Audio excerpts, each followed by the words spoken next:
Live from KTVN Reno, you're watching 2 News at 4. Some point during that encounter, shots were fired by the officer, we believe. A suspect and a Reno police officer are in the hospital tonight after an officer-involved shooting that happened around 9 o'clock this morning. Crime Beat tops 2 News at 4 o'clock. Good afternoon, everyone. I'm Ariana Bennett. Kristen will be back on at 5 o'clock. Thank you for joining us.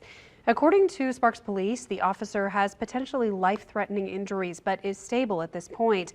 We do have team coverage of this shooting for you. Chris Buckley has more on the officer and his long career in law enforcement. But first, let's go to Ryan Canaday, who's live near Double R Boulevard. That's where the shooting happened. So, Ryan, what's the latest?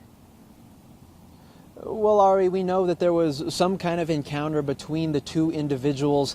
The officer then shot the suspect, but we don't know how the officer sustained his injuries at this time. Now, both of these individuals are recovering in the hospital. Now, what was a very active scene here earlier today has since cleared up, but Reno Police, the Washoe County Sheriff's Office, and the Sparks Police Department are still investigating.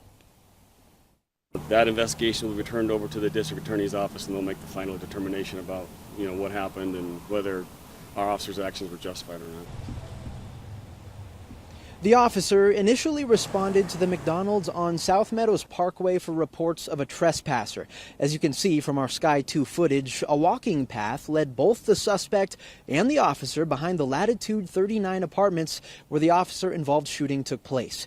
In addition to officers looking for answers as to why this occurred, they're also paying close attention to the health of both parties involved.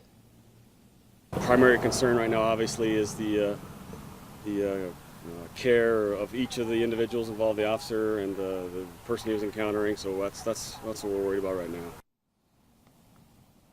Reno police say that the scene is secure here at Latitude 39, meaning that there are no outstanding suspects at this time, and they say all residents and the surrounding community are safe. Be sure to stay with us as we continue to learn more information about this developing story. Covering the story live, Ryan Canaday, 2 News. All right, Ryan, thank you. Well, we'll head over to Chris Buckley live now at the Reno Police Department. Chris, what do we know about the officer who was injured? We don't know a lot at this point. What we do know is that he is a veteran of the department with a role focused on community outreach. He's a veteran officer. He's part of our Community Action and Outreach Unit, which is those are the officers who do a lot of outreach to people who need resources, need care. His primary mission isn't arrest. His primary mission is referring people to services.